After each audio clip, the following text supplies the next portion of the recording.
Hello everyone.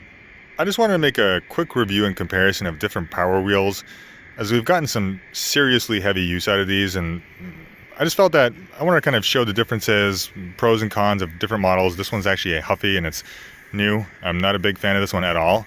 I'll talk about it kind of more towards the end. But I just want to do a comparison of the standard power wheels.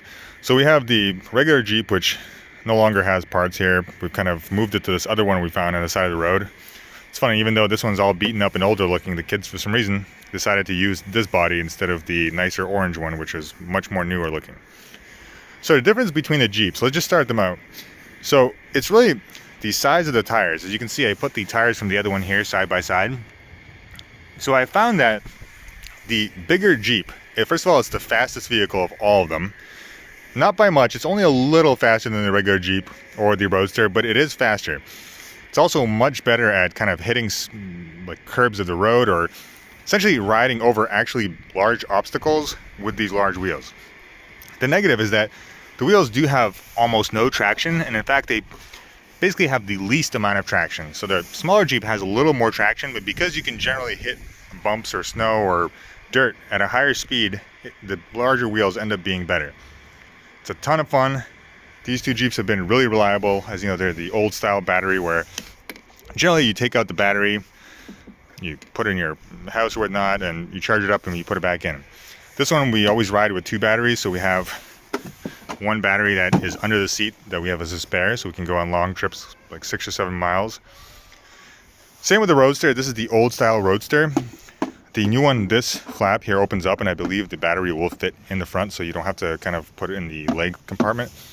Otherwise, the battery goes in the back, and the Roadster, I think, is absolutely excellent. I think it's probably the best starting vehicle, simply because it's incredibly safe. You basically cannot roll this thing over. The green one has been rolled over once. The orange one, they never have.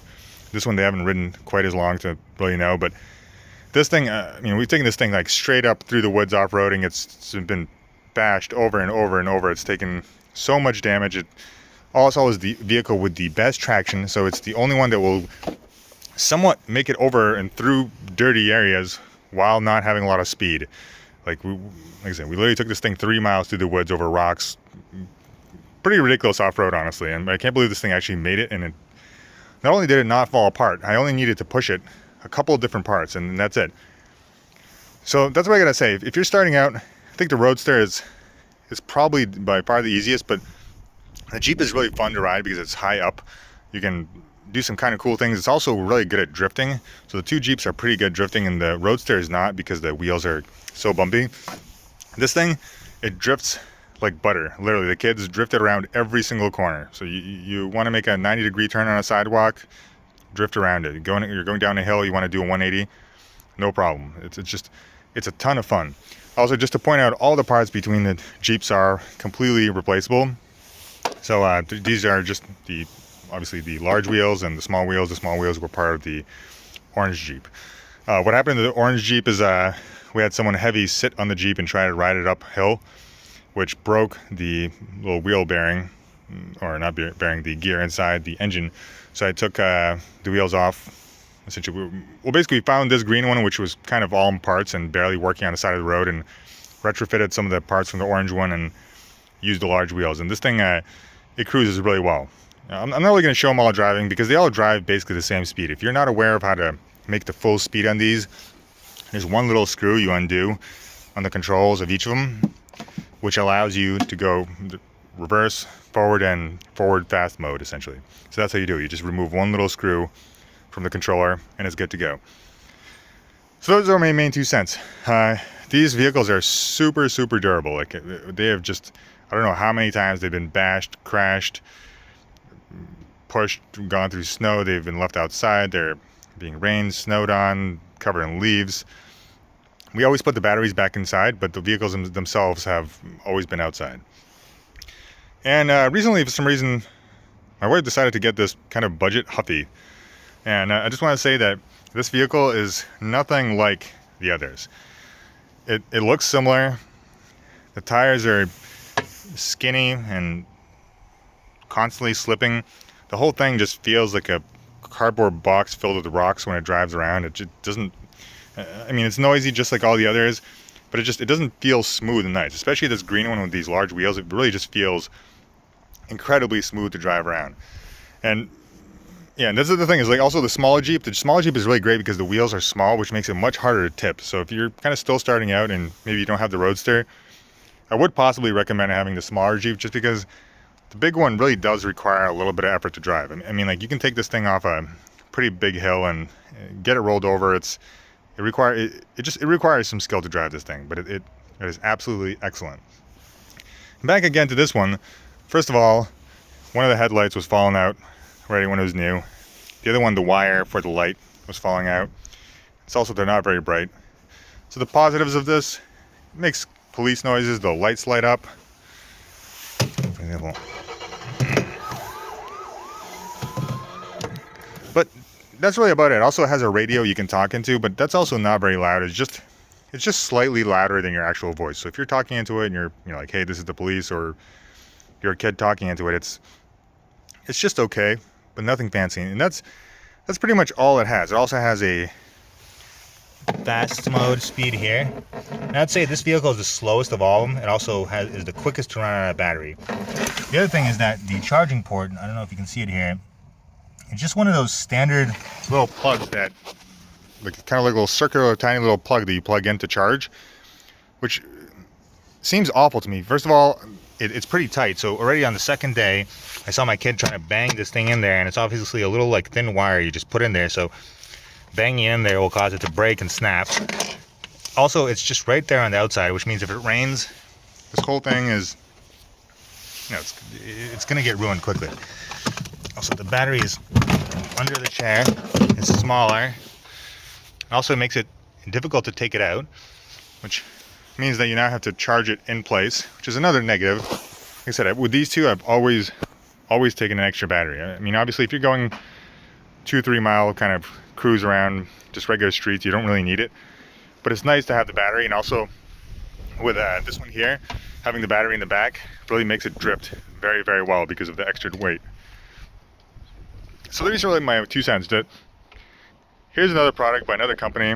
They're trying to do the same thing this Power Wheels company has been doing for a while, and it seems mostly the same, but the driving quality of this vehicle is completely subpar to all these others.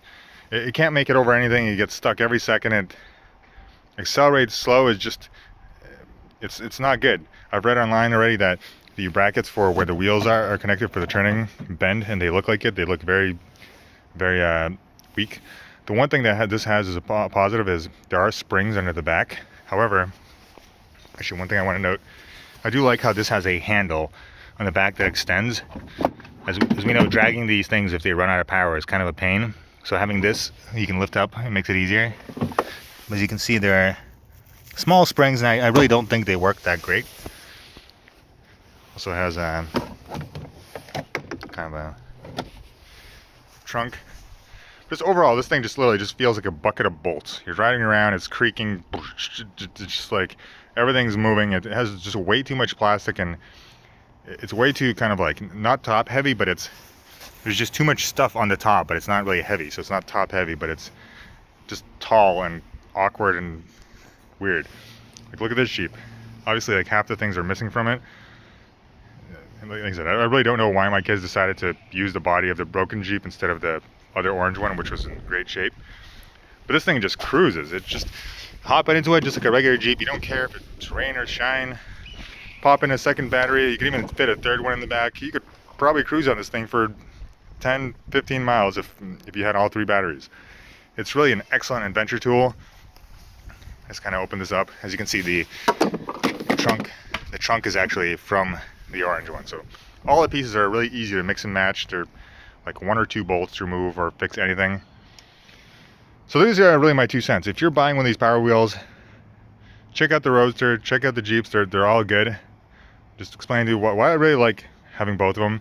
I'd say the Jeep really gets 90% of the driving, and that actually the Roadster, it's really gotten almost no driving since we got the large wheels in the Jeep.